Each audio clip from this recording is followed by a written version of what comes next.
पोटी माझं ते पद काढून घेतलं उद्धवजींनी. उद्धवजी दिसतात तसं नाही आहेत, उद्धवजी कपटी आहेत.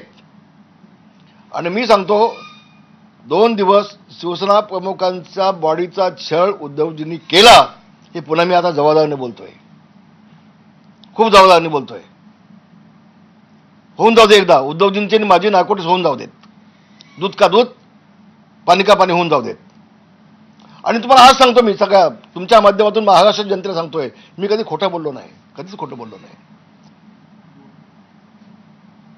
मी उद्धवजींना ज्यावेळेला विचारलं मातोश्रीमध्ये की उद्धवजी शिवसेना प्रमुखांच्या पायाचे ठसे घेऊन ठेवा, आमचे ते दैवत आहेत, मी बोललो होतो तेव्हा उद्धवजी मला म्हटले रामदासभाई त्यांच्या हाताचे ठसे घेऊन ठेवलेत मी, त्यांच्या हाताचे ठसे मी घेऊन ठेवलेत, हे आमच्या दोघांमधलं आहे डायरेक्ट उद्धवजींनी मी.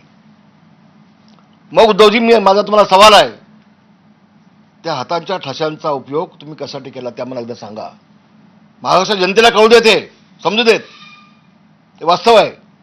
आणि हे काय ते खगे बिगे नुसते असेल ते चिल्लू पिल्लू यांची ऐपत आहे का, कुवत आहे का, अवकात आहे का माझ्यावरती बोलायची. हिंमत असेल उद्धवजींनी डावी बोलावं, मी त्यांना उत्तर देईन.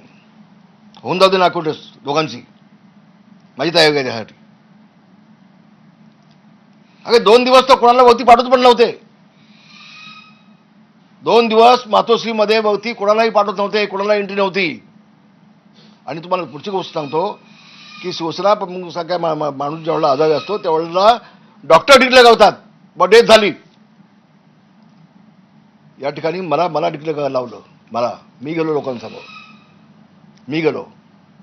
यांना माहिती आहे काय खगे फेगेला सगळ्यांना काय ते, अतिशय जबाबदारीने बोलतोय मी.